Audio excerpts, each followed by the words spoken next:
¿Cómo están, queridos adultos mayores? Esperando se encuentren ustedes bien, así como sus familias, les doy la bienvenida a un programa más de Cama en Casa. Soy la profesora Raquel Nievo Vázquez, a cargo del taller de arte literario.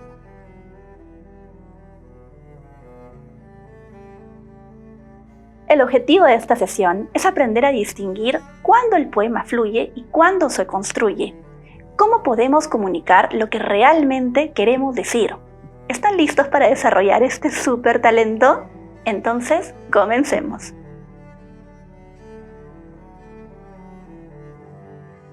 El escritor norteamericano Ernest Hemingway, famoso no solo por sus novelas y relatos sobre viajes y aventuras y dramas en la alta sociedad francesa o en el océano, entre tantos otros, y también famoso por sus célebres frases, dijo la siguiente, entre muchas otras: escribe borracho, corrige sobrio. Con esto no quiero decir, claro está, que debamos tomar esto al pie de la letra, sino que existe un circuito de escritura muy conveniente si queremos realmente llevar a cabo un buen poema, un poema afín a nuestra sensibilidad y a esa unicidad de la que hemos venido hablando, que realmente conecta con otras personas en tanto crea una nueva sensibilidad. Con esto introducimos el tema. ¿El poema fluye o se construye? Dijimos también, recapitulando un poco, que el poema, a diferencia de la poesía, se refería a una sola pieza poética, es decir, a una unidad de versos pensados para tener una coherencia unitaria. ¿Y cuál es el circuito del que estamos hablando en el proceso de llevar a cabo un buen poema? Bien, lo que se recomienda es comenzar por un proceso de catarsis. ¿Cómo definimos la catarsis? Como liberación de materia emocional estancada, es decir, emociones, contenido psíquico, largamente o al menos en un plazo mediano, internalizado dentro de nosotros como si se tratara de algo congelado en nuestro interior, pero que no nos sirve más, que se vincula a situaciones pasadas y del cual necesitamos deshacernos. En primer lugar, entonces, vamos a hacerlo desde un lugar de plena liberación. Vamos a comenzar a escribir sin ninguna expectativa, sin ningún deseo o afán de generar belleza. Vamos simplemente a liberarnos, a utilizar la palabra para decir todo aquello que de otra manera no nos atreveríamos a hacer. Por supuesto, hay que mencionarlo también, la palabra jamás alcanzará a condensar nuestras emociones, porque la palabra se rige por conceptos, cosa que, como hemos visto anteriormente, funciona perfectamente en la narrativa. En la poesía, la palabra siempre se queda corta, pero resulta mucho más eficaz que la narrativa para darle al clavo de la emoción. Entonces, dentro de las limitantes, dentro de la limitación que presenta el lenguaje, en tanto trabaja con conceptos, categorías fijas, vamos a hacer nuestro mejor esfuerzo por desmoronar, deshacer, ir a las raíces del lenguaje, pensarla como sonidos, como conjunto de sensaciones, tal y como dijimos desde nuestra primera sesión poética que íbamos a abordar en este taller, la poesía, para tratar de decir lo indecible, para hacer esta catarsis de un estado anímico que realmente no podemos compartir con nadie más, porque sería como explicarle a otra persona qué sabe el chocolate, tiene que probarlo. Es como intentar ponerse en el lugar del otro, enseñándoselo a través de las palabras, tiene una limitación. Del mismo modo que tendría una limitación explicarle a otra persona qué es estar enamorado o explicarle a qué sabe el chocolate. El lenguaje tiene una limitación. Pero a pesar de esa limitación nos vamos a entregar al riesgo de llevar a cabo una catarsis. Una vez que hemos hecho esta catarsis, sin que nos importe si resulta coherente o no nuestro texto, solo dejándonos llevar, ya podemos ir poco a poco y mediante varias sesiones, no una sola, al proceso de edición y corrección de estilo. La edición y corrección de estilo son dos cosas distintas y las vamos a llevar a cabo la una o la otra luego de haber dejado reposar nuestro texto. Reposar. Del mismo modo que como si fuera un postre, ¿no? Un ejemplo que ya hemos dado antes. Dejamos reposar el postre o reposar la comida, ¿no? Para luego llevarla a un nuevo nivel de preparación. Lo mismo pasa con el poema. No corregimos ni editamos, no lo tocamos inmediatamente después de escribirlo, a menos que estemos ya entrenados. Si no es la primera vez que usted escribe un poema, puede lanzarse o seguir ese impulso de corregir buscando ya un afán estético desde pocos minutos o segundos después de terminado el poema. Pero no es lo recomendable si es que es su primera vez. Dejamos reposar unas horas y ya cuando no estamos más con toda la fiebre de la emoción que se apoderó de nosotros durante la etapa de catarsis, pueden pasar uno de estos dos fenómenos. La edición apunta sobre todo al nivel estructural del poema, mientras que la corrección de estilo apunta a la forma. Cuando digo el nivel estructural del poema, quiero decir que hay que preguntarse si es coherente, es decir, si realmente hemos comunicado aquello que queríamos en términos generales.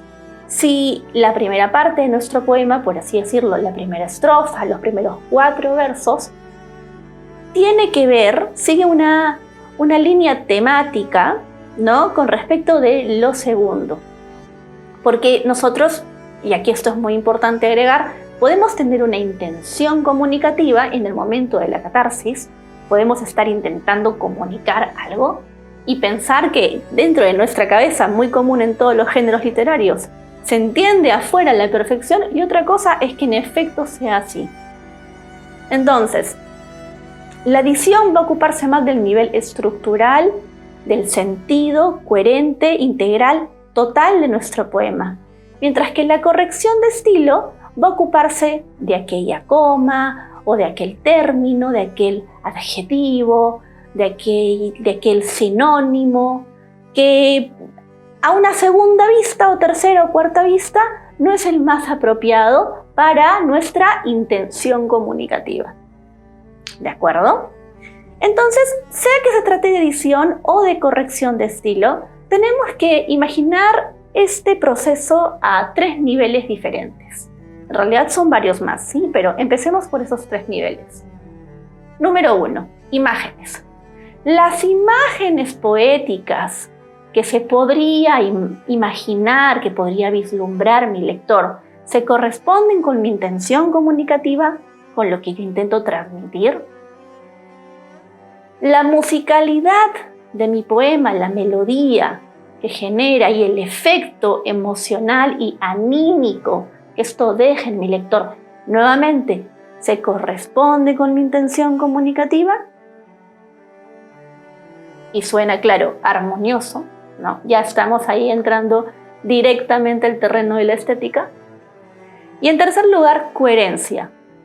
¿Es mi poema un todo cohesionado? ¿Tiene un sentido total?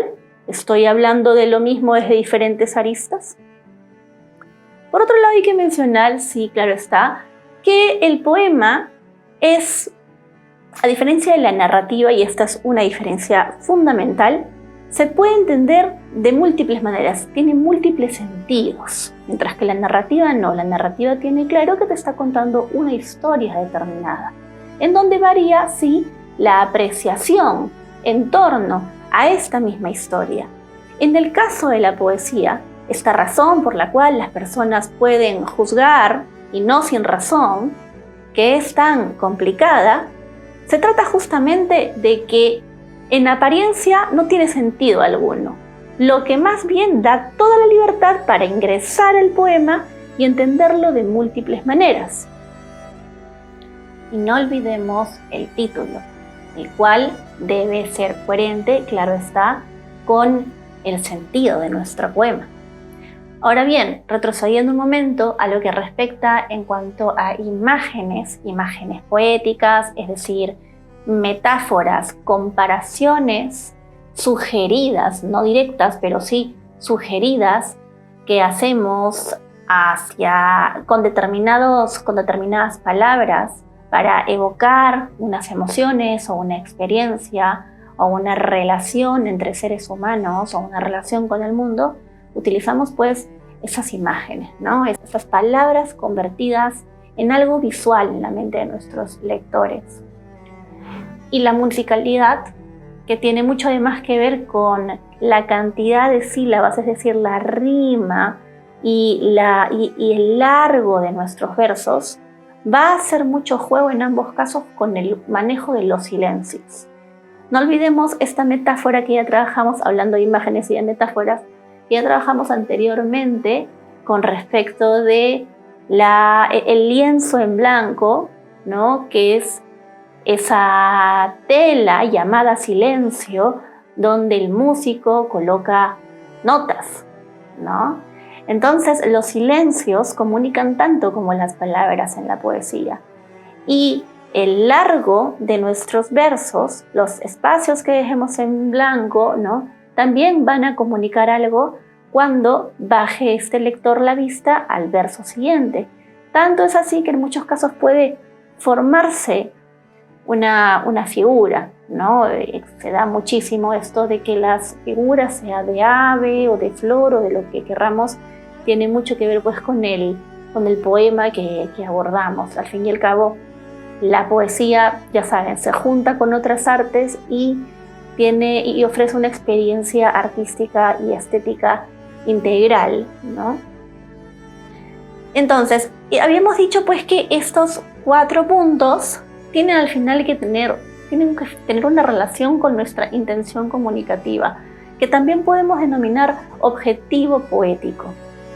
Tenemos 6 pasos también por su parte, los cuales serían escribir el poema, ¿no?, naturalmente, mediante todavía la etapa catártica, guardarlo durante un tiempo, dejarlo reposar, volver a leerlo, revisar las cuestiones importantes, que pueden ser de tipo sintáctico, es decir, en qué orden se encuentran los elementos de nuestra oración, o de tipo fonético, si hablamos de la musicalidad o de las imágenes, del manejo de los silencios.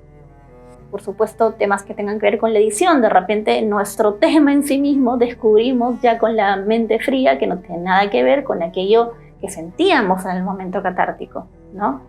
O que en todo caso nosotros vemos la relación, pero resultaría invisible para alguien más.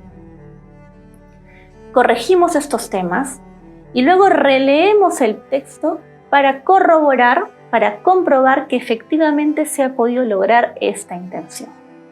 Reglas como el ejercicio, la puesta en práctica de una adecuada sintaxis o de una adecuada fonética no se contemplan, no se aplican de manera obligatoria o forzosa en este caso, ¿sí? Lo que quiero decir es que en el momento de revisión tenemos que estar atentos sobre si vamos o no a seguir estas normas. Tiene que ser una decisión consciente. Por otro lado, tenemos que también tener cuidado con las palabras que puedan invitar a la generalidad, tales como bonito o grande o interesante. Si vamos a usarlas, que sea de una manera muy específica, en un verso que invite a ello.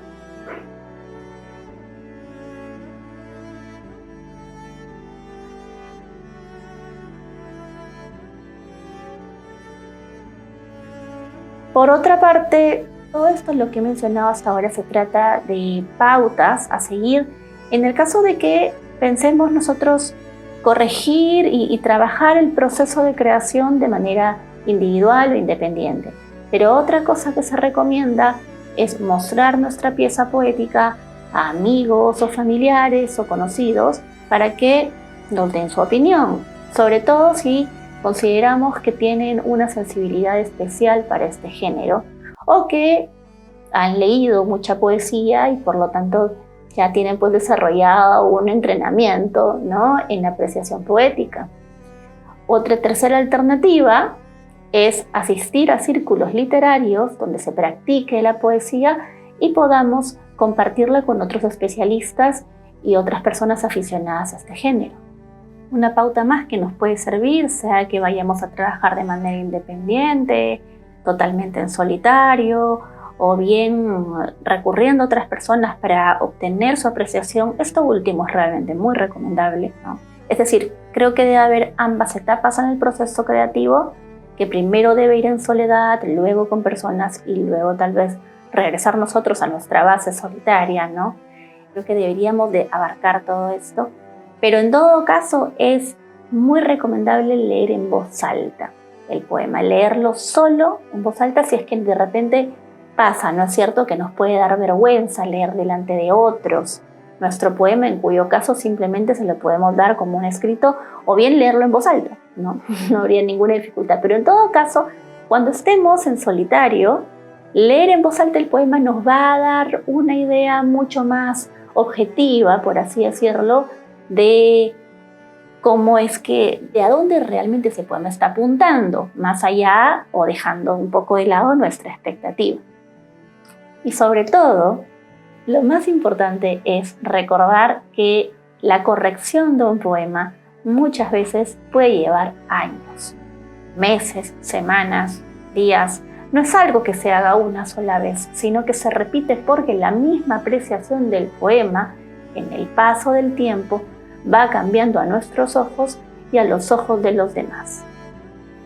Con todo esto no pretendo decir que una base teórica no sea de enorme ayuda en el enriquecimiento de nuestra creación poética y también en la apreciación de poemas de grandes autores o pequeños autores o de terceros. Estos recursos estimulan nuestra creatividad en el sentido de que nos permiten pensar en opciones alternativas para escribir mejor. No solo se trata de que podamos utilizar la metáfora como recurso de intervención, por así decirlo, para generar imágenes comparándolas con otras sin mencionar la palabra como, eres bella como una rosa, ¿no? La metáfora funcionaría de manera tal que diríamos directamente, eres una rosa. Eso sería una metáfora, ¿de acuerdo? Pero esa no es la única técnica, este no es el único recurso que podemos utilizar. Hay muchos de ellos, como por ejemplo el hipérbole. El hipérbole consiste en la exageración de una cualidad. Por ejemplo, el verso "Porque te miro y muero", ¿no?, de Mario Benedetti. Sabemos que eso no pasaría jamás, pero mediante la exageración conseguimos ese efecto. O la comparación, sin más, los labios rojos como manzanas. Esta comparación nos permite pues también generar algún tipo de efecto. Tenemos por su parte también la paradoja, que es contrastar un objeto con otro, digamos, aunque aparentemente no tendrían nada en común. El fuego tiene una mitad de frío, verso de Pablo Neruda. El fuego tiene una mitad de frío. No podemos decir que eso no tiene un sentido para nosotros, a pesar de que lógicamente no lo tenga. O la personificación, que se emplea para dar cualidades humanas a los objetos. Lloran los jazmines porque no estás aquí. O la bruma la abrazó. También están, por ejemplo, las imágenes sensoriales, todas las expresiones a las cuales remite un autor para sugerirnos un sentido, que pueden ser auditivas, visuales, táctiles o a través de cualquiera de los sentidos que poseemos. Digamos que fuera una auditiva, la brisa cantaba una canción de cuna, ¿no? O visual, el sol tiñó de rojo el horizonte. A través de estos ejemplos vemos también cómo se pueden mezclar unas técnicas con otras. Si decimos el sol tiñó de rojo el horizonte, también estamos hablando de una personificación. O también tenemos, por ejemplo, el oxímoron, una figura muy común, un recurso muy común, que se observa cuando un sustantivo está modificado por un adjetivo que va en dirección opuesta, ¿no? Como bullicio ensordecedor, como infierno helado, sol helado o sol negro, ¿no? Digamos, clara oscuridad. Estos contrastes les denominamos oxímoron. También tenemos la antítesis, ¿no? Que es este recurso muy común en poesía, dicho sea de paso, que sirve para potenciar el mensaje y consiste en colocar en el mismo verso palabras o ideas cuyo significado es totalmente contrario. Tu silencio sonó desgarrador en mi corazón. Tiene algo que ver con el oxímoron, ¿no es cierto? Sí, pero la diferencia es que la antítesis se construye por medio de versos completos que en su sentido total presentan una tesis, es decir, un mensaje en una dirección, tu silencio, el silencio, ¿no? Que sabemos que por definición es la ausencia de ruido, y por otro la antítesis, el sentido contrario, sonó desgarrador en mi corazón. Habíamos dicho que el oxímoron, a diferencia de ello, ponía un objeto frente a otro, mejor dicho, un objeto frente a un adjetivo en total oposición, como infierno helado o sol negro.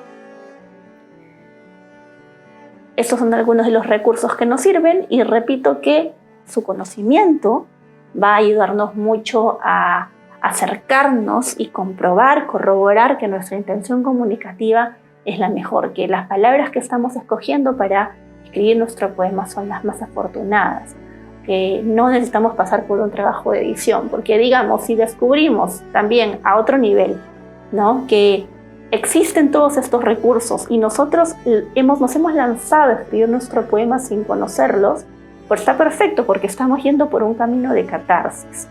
Pero eso no quiere decir que antes de la catarsis deje de ser válido e incluso deje de ser positivo conocer estos recursos literarios, porque luego de la catarsis vamos a poder recurrir a este bagaje mental que tenemos, a este conocimiento de los recursos para ponerlo en práctica a través de nuestro poema. Entonces, en este caso, bueno, ya no estaríamos hablando ni siquiera de corrección de estilo, ¿no? Como mencioné, estaríamos hablando de edición. No porque nuestro poema no apunta a lo que queremos decir, sino que puede ser mejor. Es decir, con el uso de los recursos podemos ser todavía más finos en atinar a la intención comunicativa y todavía más finos en la transmisión del mensaje, cosa que no sucede sin ellos.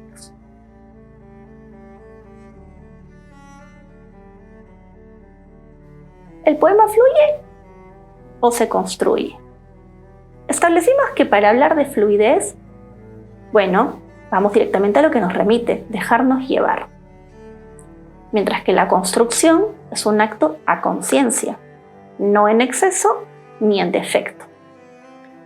De esto se desprende el sistema que nos va a conducir a generar un buen poema. No solamente escribir por el placer de hacerlo, que claro, es el motivo principal, pero además buscando generar buena poesía, ¿no? Empezamos por la etapa de catarsis, que se relaciona con la fluidez.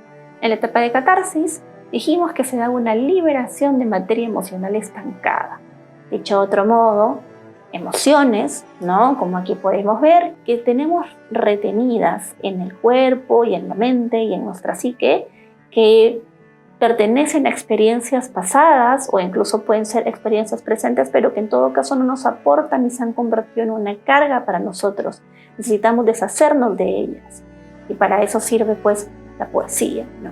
En la etapa de catarsis mencionamos que no es importante, no tomamos en cuenta el resultado estético del mismo. Solo escribimos en total libertad, dejando fluir nuestras ideas, un poco como vomitar, ¿no? Dejando fluir nuestras ideas. Luego, en la etapa de catarsis, hablamos de una fase de reposo en la cual no tocábamos nuestro poema, sino que esperábamos que se nos pase esta fiebre momentánea que nos había llevado a la catarsis para luego pasar a la edición y corrección de estilo. Dos definiciones diferentes. La edición alteraba a nivel estructural nuestro poema, mientras que la corrección de estilo la alteraba a nivel de la forma. A nivel estructural planteamos que la edición se tenía que hacer en base a la pregunta: ¿tiene sentido mi poema como un todo coherente?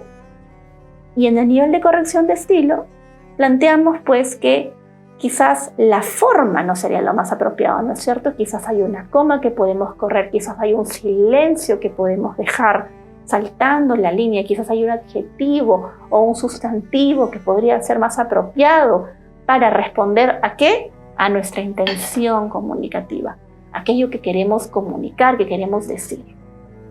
Dijimos además que al momento de sea editar o sea corregir, vamos a observar los siguientes puntos.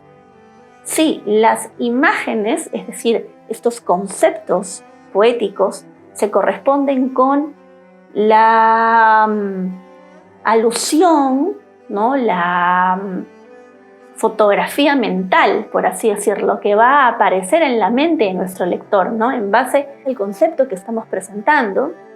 Si la musicalidad, es decir, la melodía, era disonante, es decir, no tenía nada que ver con lo que planteamos en nuestra intención comunicativa, o si más bien era algo que iba en armonía con las imágenes. Planteamos también el tema de la coherencia, ¿no? Esto de preguntarnos si estábamos hablando siempre de lo mismo en el desarrollo de nuestro poema, o si quizás la primera estrofa trataba de un tema y la segunda estrofa trataba de otro, ¿no? Y también consideramos el título, si es que el título era el más apropiado para nuestro poema. Hablamos igualmente del manejo de los silencios y finalmente establecimos algunos pasos, ¿no? De manera resumida.